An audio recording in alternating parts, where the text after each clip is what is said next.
Hello, everyone, and welcome to our webinar. Today's topic is how to automate IIS web app deployment, local and in Azure. Thank you for being with us today. My name is Cristina Constantinescu. I lead marketing initiatives here at Advanced Installer.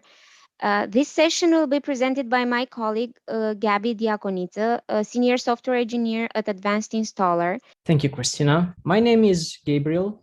I'm a senior software engineer at Advanced Installer, your go-to installer authoring tool for installing, updating, and configuring your products safely, securely, and reliably.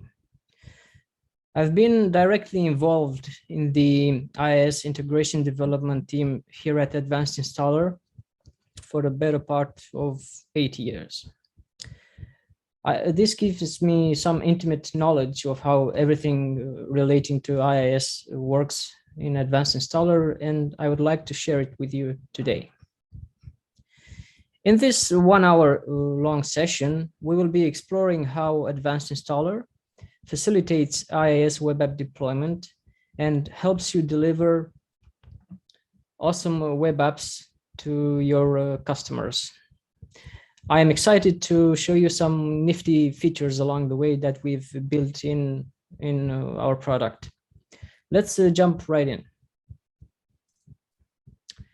First of all, I would like to establish a format for this session, what we will be covering today. Web servers are complicated pieces of technology.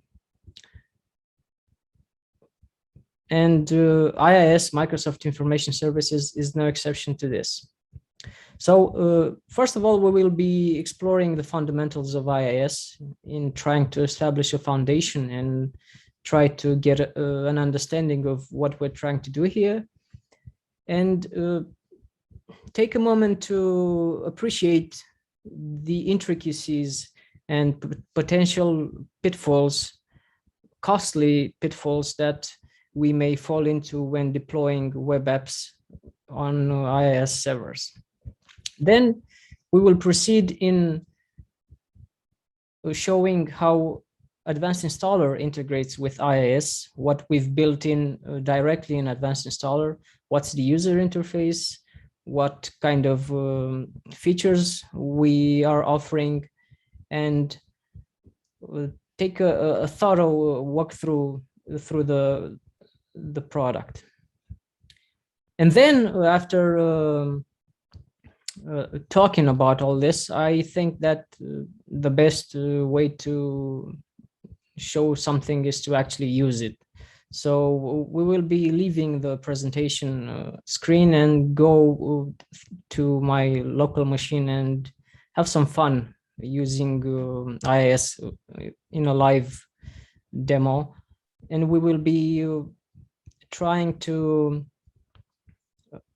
construct a life cycle for a tiny web app and expose how we offer value in making the life cycle easier to deal with, the life cycle of deploying multiple versions of your web apps. In this demo, we'll be targeting both local IIS machines, my machine in this case, and also a remote target in Azure websites. That will be towards the end of the demo. Cool. So also, I would like to mention that please do not be shy in posting questions. We will address them as they come. Please question away. All right, now that we've established the format, let's move on. First of all, here be dragons. This is an old saying that relates to unexplored territories. When moving in unexplored charts and territories, unforeseen dangers can come at any corner. Not things that we expect, but the unexpected. So I think this is quite relevant to web servers because the unexpected will happen. And particularly when we are finicking manually in trying to achieve a configuration and turning various knobs, and some of them may not do what we think, others may fail, and dragons will come about. Also, I'm using this visual description of multiple doors because IIS is a good example of this. There are more than one ways to configure IIS, and not all of them are equal. We will be exploring the differences soon in the next slides. All right. Staying a bit further on this issue of complex software system, when we are dealing with such a complex machine as Internet Information Services or web server, they have many moving parts. Our products, our web apps have moving parts. And these things are not static. They are evolving. They have a lifetime which they go through, both the server itself and our web apps. So even though, let's say today, our web server can be in a good state, this may not be the case tomorrow morning, or even worse, at 4 a.m. in the evening where we are sleeping, and suddenly in our time zone it's 4 a.m., but for our customers it may be during business hours, and our service may become unavailable, and we will be experiencing very costly downtime. So we should be following a rather pessimistic approach and not hoping that everything goes all right. And we should expect the unexpected. We should strive to take safety steps along the way when we are dealing with our web servers. So ideally, in dealing with such complexity, we should separate concerns, have modules that each deal with their particular job, and not try to have a single mesh of logic that underpins and executes a complex task. It may work when we are writing it on our machine, but given the complex nature of the target machine, the target web server, that may not be the case in the future. So we should keep things organized, keep things tidy, and along the way check ourselves and see if something has went awry with the server configuration. And then if we detect such a situation, we need to put a stop and revert to a previously stable state of the server. I'm really punctuating on this because it's a very painful area that we have seen in practice for web apps. Try as we might, still, this is a complex world of web servers. And even with all these steps that we take, these protective measures, we may still go into issues. This is why it's important to have stable points along the way, historic snapshots that we can go to. When the unexpected happens, we shouldn't freeze the web server. We should make sure that we, when a disaster happens, we gracefully deal with that and do our best to offer a valid state for the server. Like I said, let's begin with the first item on the table today, some quick 101 for Internet Information Services. If you're using Windows, and I'm guessing most of you do because you're watching this, you have IIS directly available to you. It comes built in all versions of Windows, starting with historic periods, and I'm talking about Windows XP, and to the current day with the imminent release next month in October for Windows 11. So it's within Grasp. Also it's available on workstation machines and on Windows Server operating systems. So we can employ it on all Windows machines. And regarding how it works, starting with Windows Vista, that's when IIS began its modern life with version 7.0. The metabase system of storing settings and configurations was discarded, and a more friendly and rigorous approach was implemented. This is done using XML configuration files, which we, during the demo, I will show where they reside, and will highlight a few tricks that we do in making them safe, and also offering you some really cool features that otherwise would be very, very hard to implement by hand. The IIS structure itself, going a layer above the implementation, is a hierarchical structure.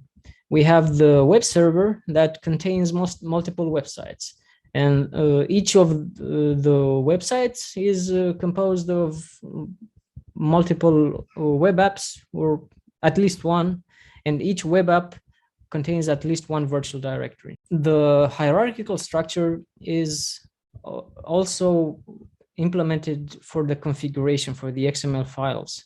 There are multiple layers of configuration that can be done to configure a web server. But this can be abstracted away, and we will be showing the root configuration that we are using to implement our logic. Also, given the high complexity that IIS has, and I've seen the effect the first time user has when entering the IIS manager, you are greeted by a plethora of icons and features. It's quite intimidating, but that's only the beginning. IIS can be highly extended. There is a whole gallery of extensions that can be installed to the web server, and this is made possible by the well-defined grammar that it uses. The XML configuration files follow a rigorous and well-defined schema that clearly defines what is acceptable and not acceptable inside the web server. We also take into consideration these schemas in Advanced Installer in offering you some feature, some configuration options for more exotic settings that we call custom properties. But we'll get there in a bit. Also, regarding IIS as a high-level presentation, it's not limited to one technology stack. We can host the whole range of technologies on it, from static content to plain HTML and CSS to ASP.NET, PHP, Node.js, and many others. Now, dragons lie within all from the start. I mentioned that IIS is available on every Windows installation, but not by default. It's not installed. You won't find it on a freshly installed machine. You need to enable it via Windows optional features. And we offer support for that directly in Advanced Installer, making it easier for you to do this task. Also, going back to the door metaphor that I used a few slides back, there are multiple ways to configure IIS when deploying a web app. We have the native APIs, the so-called AHA, the application host administration APIs. We have the APPCMD command line tool. And we have two, not just one, but two PowerShell modules that are available to us. One of them is called Web Administration, and the other is called IIS Administration. And this is where things start to get very, very fuzzy, because you need to have a flow chart to see where each of them is available. The only one that's truly available everywhere, the only two actually, are the native APIs and APPCMD. But APPCMD is rather not, it's not an ideal tool. We would like something more powerful than APPCMD. So the only door that is really leading us to a good place is the native API. The PowerShell modules are tricky. They have to be enabled via Windows optional features, and they are not available on all machines. IIS Administration is a PowerShell module that was introduced more recently, starting with Windows 10, and it offers a more friendly approach to configuring IIS and is better integrated with the PowerShell pipeline. However, not everyone is on Windows 10. We have machines that are running Windows 8.1, for example, or Windows Server 2012 R2 that are not equipped with this module. It can be installed as an add-in from the extension gallery, but that's an extra step that needs to be taken. More than that, configuration itself when deploying web apps on IIS is a risky process. Failures can happen at any time for various reasons. Maybe the server itself is not able to respond because of high traffic. Maybe we've done something that's not accepted by the server. At each step, failures can happen. So we need to take that into consideration and check ourselves when we are configuring a web server. More so when tweaking stuff, because this is one area that users casually ignore. They are careful when installing, for example, a high-level construct such as a website. When configuring a tiny setting, they do not check that the configuration itself has taken place, and this may not be ideal. However, as we will see, this will not happen while using Advanced Installer. When things fail, there are checks in place. Speaking of the devil, how does it help Advanced Installer? Basically, relating to our tagline, less scripting, more packaging. We try to make your life easier so that you don't become very focused on the deployment step itself. You can focus on creating your web app and leave as much as possible of the IIS configuration step to us. We try to mirror the user interface that IIS offers so that it's immediately obvious what each configuration option does. And this will serve you nicely in deploying web packages. This effort that we've put into making IIS configuration easier gives us confidence that what we offer is best in class and industry leading in IIS configuration and deployment support. The goal is to let you focus on writing your web app, and it will do that by making the configuration as painless as possible. Sometimes things will still fail, but when they fail, we will make sure to fail gracefully. We will take safe approaches while also giving you full access to the configuration items that IIS offers. We have measures in place and features that help you do that in a safe manner. Also, our support for configuring IIS is available across all Windows versions. uh, starting with the one that introduced IIS 7, modern IIS. So you don't have to worry about not being able to support a particular OS version because of some PowerShell commandlet that's not available. And stressing further the point of safety, web servers are critical infrastructure. We tread carefully when deploying web apps. We will be creating a lot of backups, and I mean a lot. We are very enthusiastic about creating backups. We will create them left and right, before configuring something, after configuring something, before installing a product. A lot of backups, because we don't know what may go wrong, and we want to make sure that each step is being recorded. Each snapshot before doing something major is being put into amber, so to say, so that it can be reverted back to. And this applies to our local configuration support, configuring the local IIS machines using the application host administration APIs. However, we are not able to offer this level of safety everywhere. When, for example, deploying to Azure websites, we cannot control what that Azure machine is doing and force backups into it. Not yet, at least. And we can, however, do some tests before actually deploying. And we run some tests, and if the test command is all right, then we actually do the push, the deploy step. Otherwise, we will back off and don't go further in order to not break something in your Azure web app.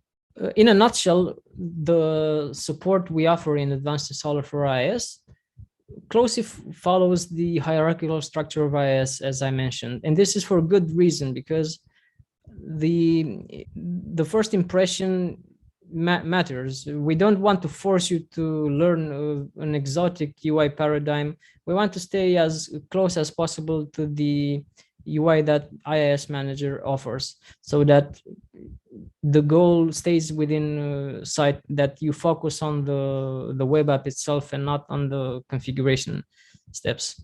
However, going further than the built-in UI that we offer, we are well aware that IIS, being such a complex beast as it is, from time to time, some finely tuned things need to be set. Some exotic setting that needs to be enabled. And we offer that via custom properties, or even with custom actions. So Advanced Installer being an MSI authoring tool, we can leverage the power of Windows Installer custom actions and directly run a PowerShell script that does something. However, to be done with caution, not to be used lightly, this feature, because in this, when you're doing things by hand using PowerShell or AVP CMD, we don't have control over what you're doing, and we don't know if it's dangerous, if we need to potentially create a backup. So extra dangers lie when doing things by hand. And when pushing to Azure, we are using the IIS Web Deploy technology, which also can be used to push to remote machines on your network with IIS. So you have your web server with IIS, you install Web Deploy and enable the remote service, and then you can push using a user and password credential to that machine. Now that we've introduced both IIS and the IIS support that Advanced Installer strives to offer, let's do some live action and build something from scratch using Advanced Installer. And we will be packaging an inventory system called Husky Cat. And we will start with version 1.0 for this inventory system. And this is what I will do right now. I will close the presentation. And now something that I left I didn't mention is that my machine is currently running the insider preview version of Windows 11. Like I said, its release is imminent. Windows 11 is scheduled to be released publicly next month in October 2021, and Advanced Installer is well on the way to supporting it. And I will be showcasing 18.7, the current preview edition of Advanced Installer, which is also imminent in its release and will fully support Windows 11 and Windows Server 2022. So I'm going to open my HuskyCat project. This is the main view that we are greeted with when entering Advanced Installer. Its basic structure is of kind of a browsing interface. We have a left area which we are calling the left menu, and each setting, each item from the left menu opens up a different view. Regarding the project itself, its name, like I said, is the HuskyCat Inventory System version 1.0. Now let's jump right into IIS and see how it looks. This is the main IIS view in Advanced Installer. And let's take a second to see its basic structure. Its structure closely resembles the IIS manager. We have a tree which exposes a top tree root item called IIS server. And if we click on it, we can see that it offers a range of settings. These are settings that will be applied directly to the server when installing.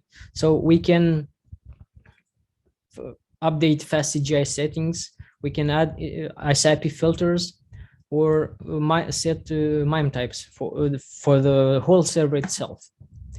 However, this is rarely used, and a preferred approach is to deal directly with the item itself, the website or web application. And let's add a website for our HuskyCat inventory system. We just click in the ribbon new website, and it's been added automatically. We are also being let know that a launch condition for IIS has been added to the package. Let's call it HuskyCat, and let's see what configuration options we have for a website. As we can observe, it in a rather similar way to IIS Manager, there are a lot of configuration options available for a website. And this is necessary because IIS is a complex machinery, and we need to be able to configure a lot of items for a website. Different users may need different configuration settings. These will reflect the most requested features until now. IIS in Advanced Installer has been strongly driven by user feedback along the way. So this interface reflects the features that you, our customers, have requested over the years. Okay. Our web site is called HuskyCat. Now, like I said, IIS is not always available on a machine. And if we build this package, we just press F5, and the package will be built for us. And actually start the install process. But as I mentioned, IIS may not be available on our target machine. So we need to make sure that we configure the Windows features for the target Windows version. In my case, I'm targeting Windows 11. I'm not bothering with previous versions, but I could also check them, and we would see that we could target them as well. However, keeping things simple, I'm only leaving 11 checked, and I am not uh, too much bothered with configuring exactly what's required. We we require you to create a Windows feature bundle targeting your target OS for the following reason. We don't want to automatically enable IIS. This is a rather major decision to be taken and should not be taken automatically. It transforms an offline machine to an online machine, a machine that serves files to the outside world. And we want you to make this decision, and we offer you full control over what features you enable for IIS. However, once something in the IIS Windows feature tree is checked, our install time logic will make sure that given the items that you have configured over here in the IIS views, we enable particular required features. For example, if you configure stuff for ASP.NET, we will make sure to enable the ASP.NET IIS Windows feature at install time. All right. Now I need to mention the file that we'll be deploying. We have this index.html, and let's see how it looks like. This is a plain old HTML file, which will open in Edge. And this is what it will look like. However, please observe that this is not an actual website. It's the local file that's being rendered by the browser. Now, let's try and deploy this website. We've been very straightforward until now, basically just adding a new website and renaming it. Let's try and run it. Oh, okay, we've already hit F5, so it's waiting for us.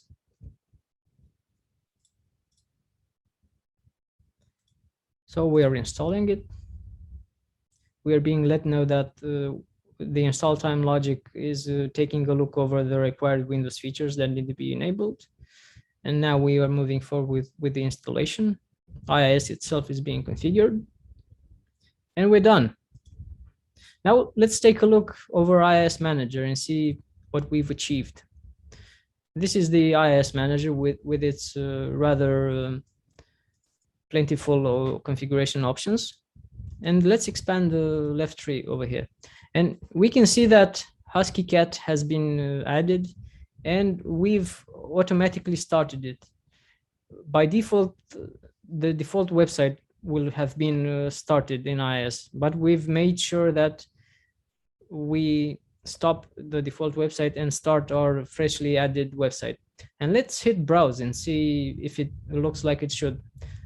And it looks like it does. So this is the file that we have local on our machine, and this is the deployed web app. But it's okay for a beginning, but as applications go, we need to make improvements for our web app. And let's do just that. Let's make it better. Now we will go over to our file and open it in VS Code. And let's say that we've upgraded you to Husky Cat 1.1. This is a worthy improvement to our web app.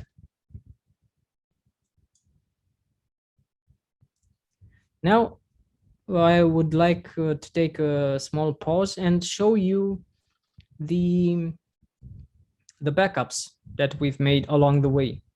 If we go over to the directory where IIS resides in system 32, here we can see that we've made two backups for our Husky Cat configuration process.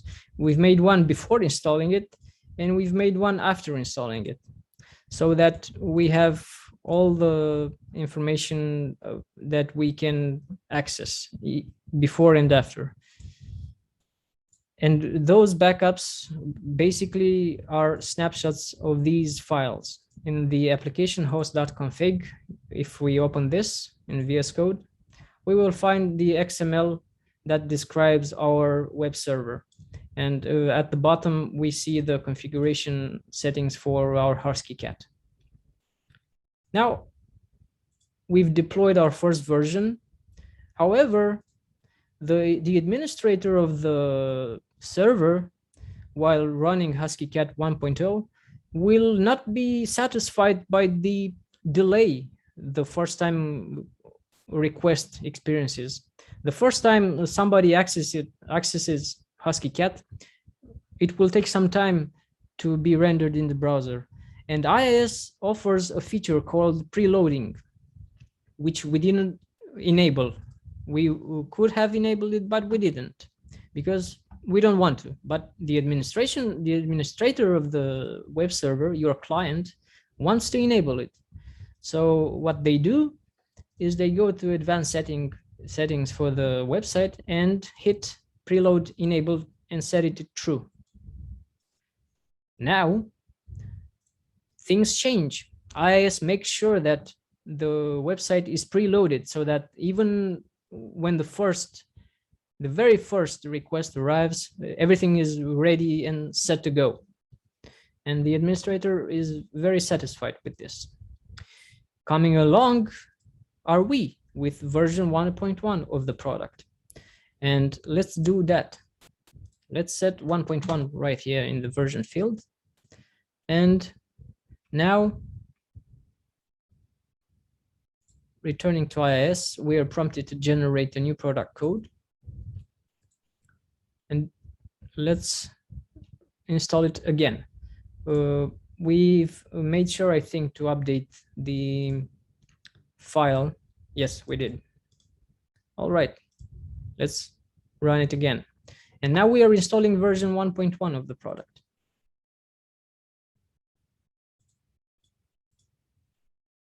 Now, the resources of the website of the old version are being removed. The website is actually being removed, the old version of the site, and being reconstructed using the settings of the new version of 1.1. This is part of the upgrade process. All right. Now let's go back to not this. This is the presentation. We are not in a presentation right now. We're going back to Edge, to our server.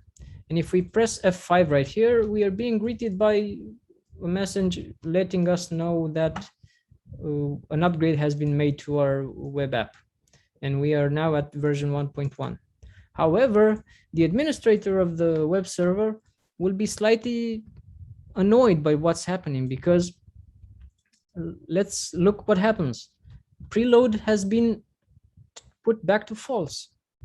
It's no longer true. This is caused by our project setting. We have failed to take this into consideration, preloading. We didn't think about this, and this setting will be overwritten, and the customization that's been done by the administrator is lost. However, we have a solution for this issue, and the solution can be found right here in the global settings. Here we offer a feature called preserve client customizations. And if we check out this diagram, we can see that after a particular version is installed, the customizing steps that are being done by the administrator of that server will be detected and applied afterwards when we install another version of the product, so that we keep the work that's being done. Things that were fine-tuned by the administrator of the web server remain in place. This feature is off by default, but let's put it on. And let's check again what happens. Let's reinstall HuskyCat. First, we need to uninstall it.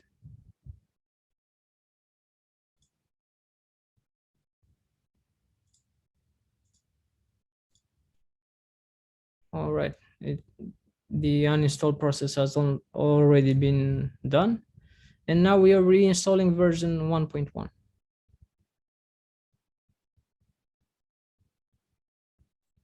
In just a few seconds, we're done.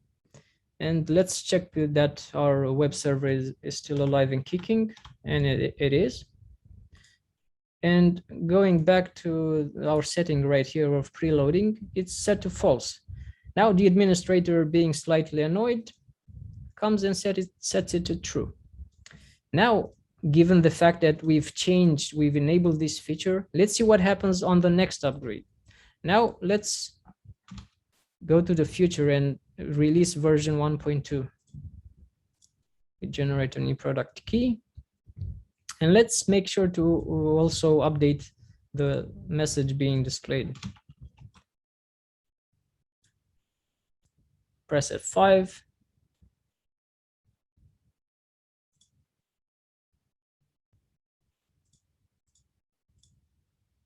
And just a few clicks away, we should have v1.2 ready to go.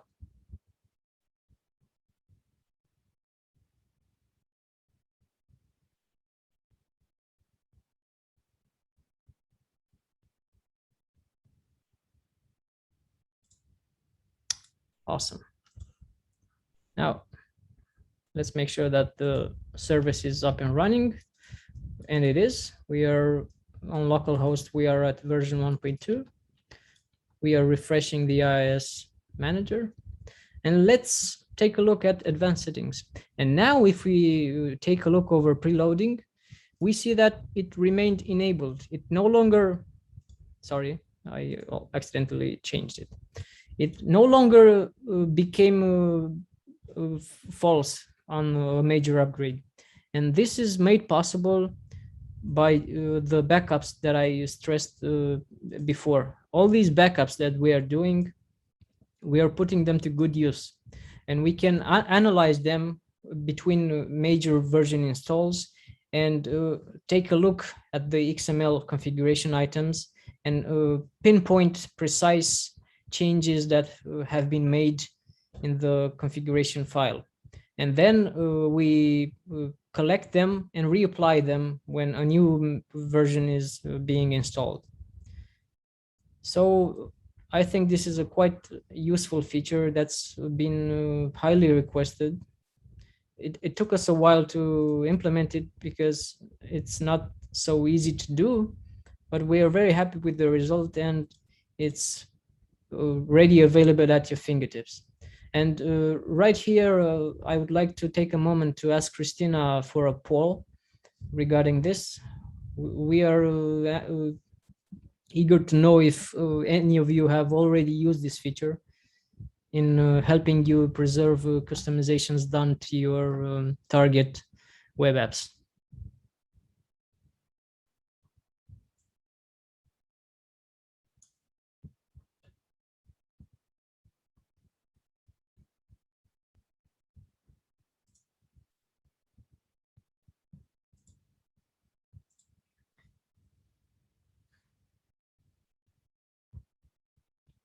Excellent.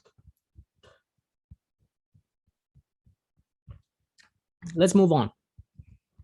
Now, I hope this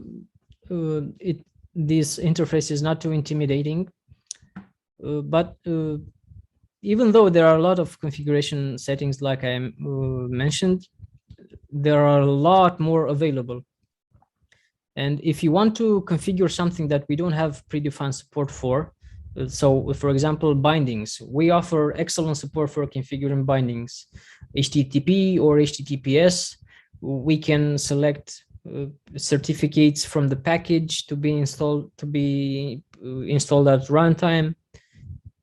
Very fine-grained support regarding bindings. But we cannot cover every IIS feature. And we don't make that our goal, because that would make this list of features even greater. And we want to keep things as simple as possible, and offer predefined support for the most highly requested features. Now I will be exhibiting a feature called custom properties. And what is custom properties? Custom properties allows you to finally set configuration items at an XML configuration level. It is the equivalent of configuration editor in IIS Manager.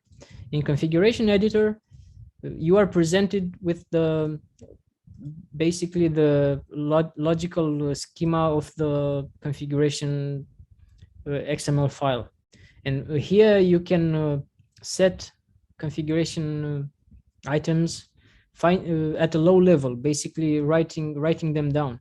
You don't have dedicated UI, and you're enjoying full freedom regarding what you can do right here. Everything that's available in the XML file can be reached using this configuration editor. And let's say my Husky cat 1.3 will need to write an app setting for ASP.NET.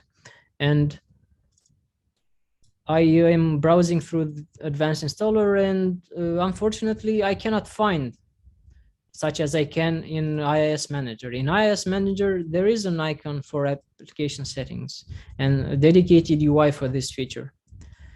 And in Advanced Installer, currently at version 18.7, you wouldn't find it because it's not there. However, you can still configure it. And you can achieve that by going, like I said, in the custom properties view and hitting new. And here you are presented with two options, attribute value and collection item. If you hit collection item, which in this case needs to be done, just a quick intro, attribute values are key value settings. I am setting of something to a particular value. However, collection items are a set of such key value pairs. And in our case, this is what we need to do. Regarding the XML schemas, the highly organized schemas of IIS, which you can find here in the schema directory under IIS, we analyze these schemas and offer you, similarly to what IIS Manager does, we offer you a visual interface of quickly selecting fine-grained IIS settings. And in our case, app settings is available from the go. However, like I said, IIS is a modular system, and we don't parse all the schemas out there. We are only loading the most commonly used IIS modules and their schemas. And this is why these fields are editable by hand. So if you want to set some particular field that you won't find in selector, you are able to do that. But in our case, for app settings, it's right here. And once we have selected the configuration section, we see that in this configuration section, we only have a collection available to us.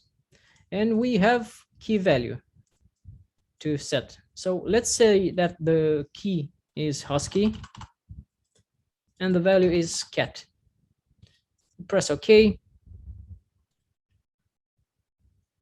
And let's upgrade to version 1.3.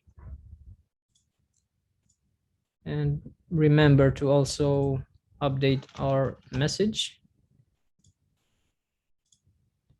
Let's run it. And now when running it,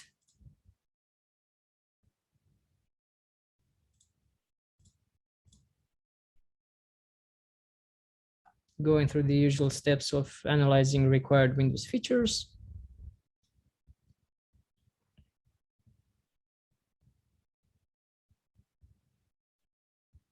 Now on to the actual IIS configuration step.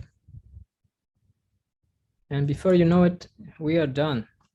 And let's take a look at what we got. We got version 1.3. And if we head over to the IIS Manager and go to application settings, currently we're having the default website selected, but we need to move the selection over to Husky Cat. After doing that, here we can see that our setting has been successfully added. We have the Husky key and the cat value put in place for us. So that's cool. Now, going back to Christina, please hit the custom properties poll. This is also a feature that we would like to know if you have used it previously.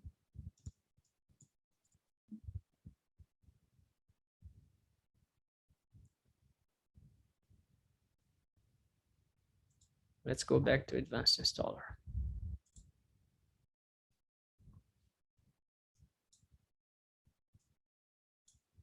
Awesome.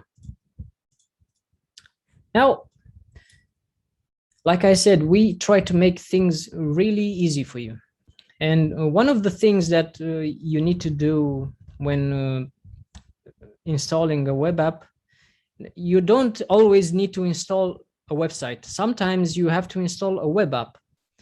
And this can be a module, for example, a module that is installed as a web app under a parent website. And let's explore for a few minutes this scenario.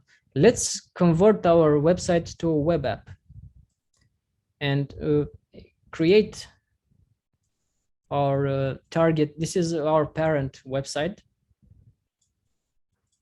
which, if we leave things as they are right now, will be actually created on the server. Or safety first, like I mentioned, if it already exists on the server, we have this policy that's being followed. If already an entity, and this applies to every item here, it applies to application pools, to websites, and to web apps and virtual directories. If the item is already present with this particular name, if it's already present on the server, we, by default, we are prompting the end user to skip the item or just go back completely. You can, however, configure this behavior. You can automatically skip it, or you can automatically go back. We don't allow you to automatically overwrite that entity on the web server. Like I said, this is critical infrastructure that we are dealing with here, and we don't want to enable such behavior of automatically and silently overwriting things on the server. However, we allow you to present a question to the end user and have them decide.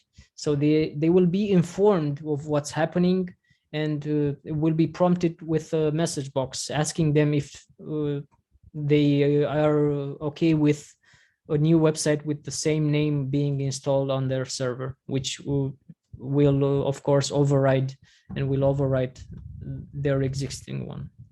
But we don't want to do that. We don't want to create a website. We want to create a web app. So we are moving our Husky Cat logic over to a web app.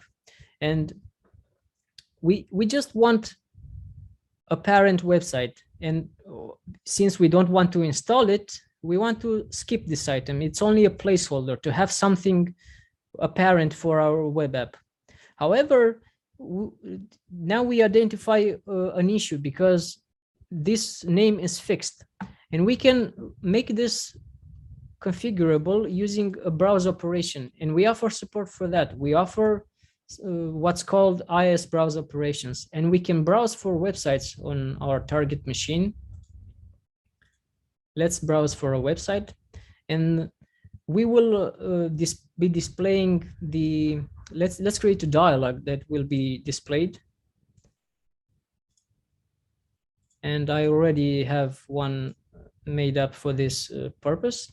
And in this dialog, we have a label called website and a combo box that will be populated. And the property, the Windows installer property associated with this control is called target website.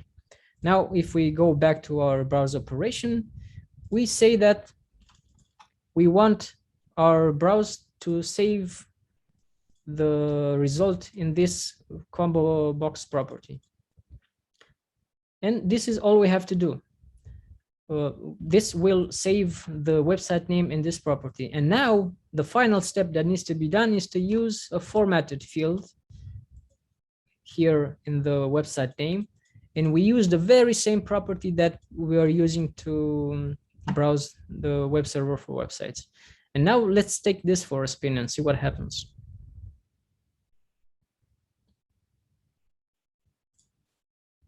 Even though the website itself has a skip item policy, what's underneath it will be processed and appropriately installed.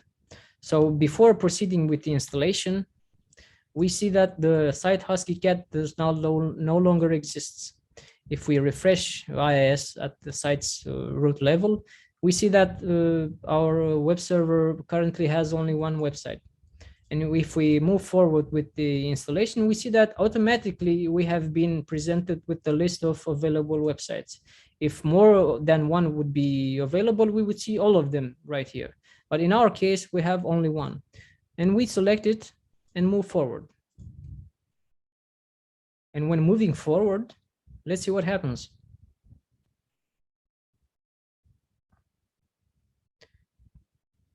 Just a few seconds later, the installation will be finished. Excellent. And now returning to IIS, we see that HuskyCat has been added as a web app under website, under the default website, which is no longer under our control. We have only added the HuskyCat, and this is why the parent website is currently stopped. So we need to start it by hand, and let's browse the default website. If we go over to Edge right here, we see that our local machine right now, localhost, is no longer displaying our HuskyCat logic. It's displaying the default website. This is what the IIS default website looks like. If we want to access the HuskyCat, we just append HuskyCat to our URL right here. And we have successfully implemented our desired scenario. So that's cool. This allows you to implement a dynamic process in which you give more freedom to your client so that they can choose where they install their web app. Excellent. Now looks like today's demos are proceeding nicely. I have just one more thing to show you, and that's the way that we target Azure machines using web deploy. Let's say we want to push HuskyCat over to an Azure website, and we can do that using web deploy. In order to do that, starting from IIS Manager, we simply hit export application, and we select the resources that we want to bundle with this package. In my case, I want everything to be bundled.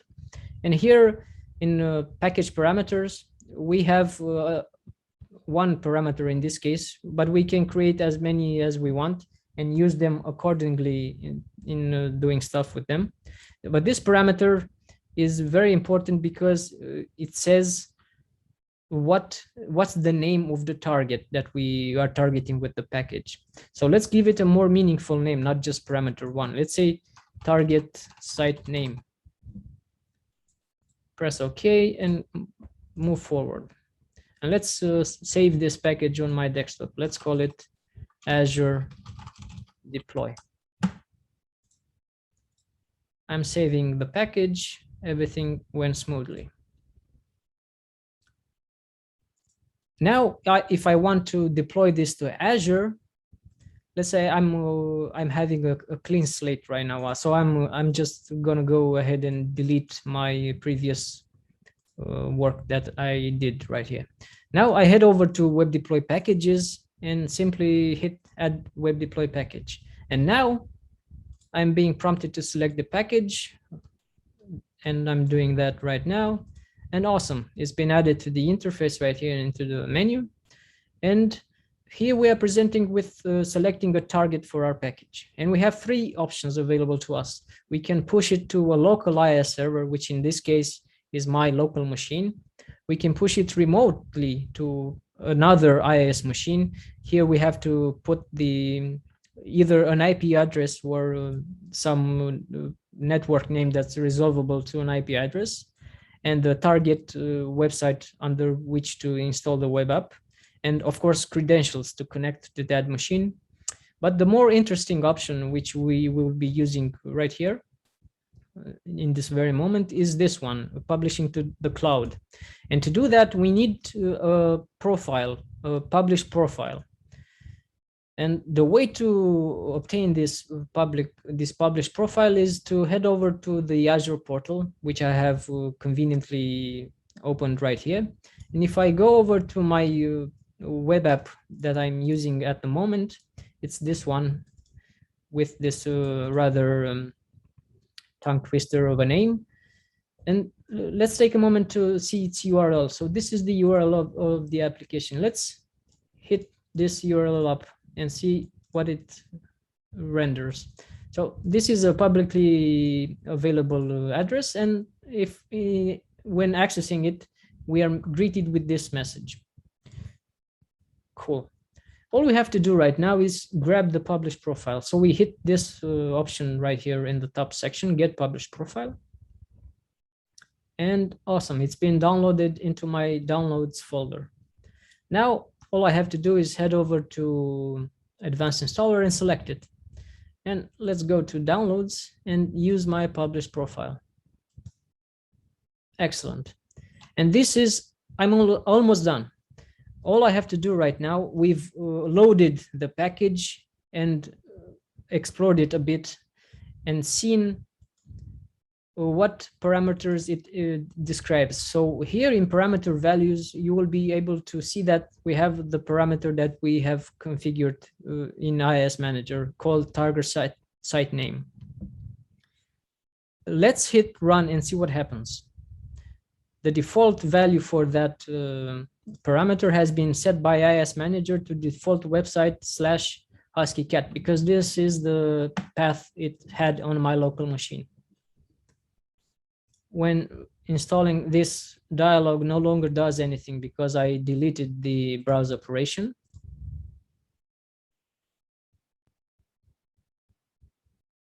And waiting a couple of seconds will give us, let's see what it gives us. It gives us our first error for the day. It gives us a message that lets us know something has gone wrong when deploying this Azure_deploy package. And if we examine the log, we can observe that we are using the PowerShell commandlet restore web deploy package, but we are using it in test mode. We don't actually push to Azure just yet. We are testing the waters to see that everything is in order. This is basically a what if scenario. We are looking, what if we would deploy this package? Would everything be all right? And in this case, things would not be all right. And we are let know that something is missing. Something is not correctly set. And now we are being asked if we want to continue with the installation of this package, or not the web deploy package, but the application itself, the Windows installer package. But I don't want to do that. I want to go back, roll back everything,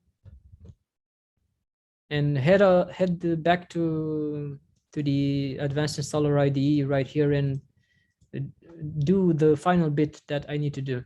And what I need to do is go back to Azure and grab my tongue twister and paste it right here for this parameter value. Now things should work correctly. This is a safety measure so that you don't accidentally override or create new things on your Azure machine. You have to precisely match what's there. You cannot put a placeholder right here, such as a star. So now if we try again, we should have a successful installation.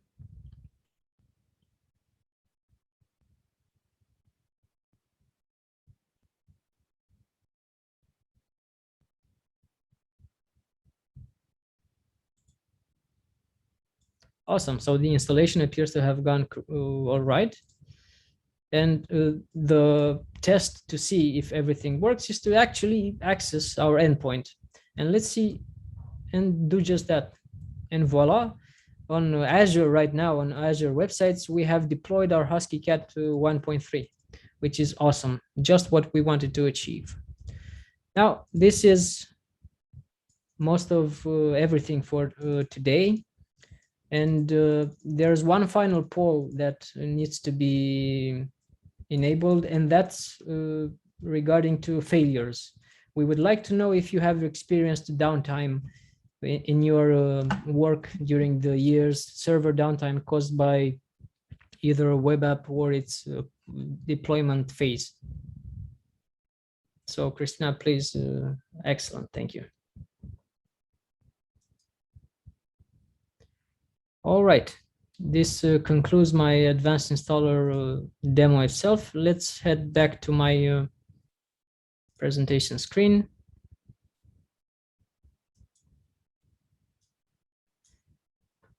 So what we've done is we've went over the demo part of this session. And what we have covered in this hour is basically we went over the fundamentals, what IIS strives to do on a Windows machine, and how we at Advanced Installer have created facilities and specialized user interface for enabling you to configure an IIS web server. And then we went on and actually did stuff and created a web app and went through multiple iterations and installed it on our local machine, and then finally on a remote machine in Azure. So this has been basically the end of the talk. I see that we have a few questions written. We will start to address them now. I apologize if they have been waiting for some time. I was not aware of them. Actually, there have been answered by our colleagues from the customer support. So Oh, that's excellent. yeah, so thank you so much, guys, for your help. There is the one that doesn't have any answer yet. The one, um, so Rob Grant's question that just got the answer. No. Actually, Rob Grant just added something to his question. So for deploying to a customer Azure site, we need to somehow get them to provide their profile package, that one. And the deployment package is generated from a local test install. Sorry if I'm unclear on the process. Yes, Rob. Basically, you don't have access to everyone's Azure websites. If you want to publish to an Azure website, you need that profile. And that's basically the key that unlocks the door standing in front of the website. And that needs to be generated in the Azure portal of the customer that exposes that website. Or if it's your Azure website, you will need to do that step. As to the package itself that we deploy, yes, you can generate it from a local installation like we did ourselves just now. I hope this is a good enough answer for this question. If more questions will come to your mind later, please don't hesitate to reach us at support@advancedinstaller.com. We welcome your input on this topic.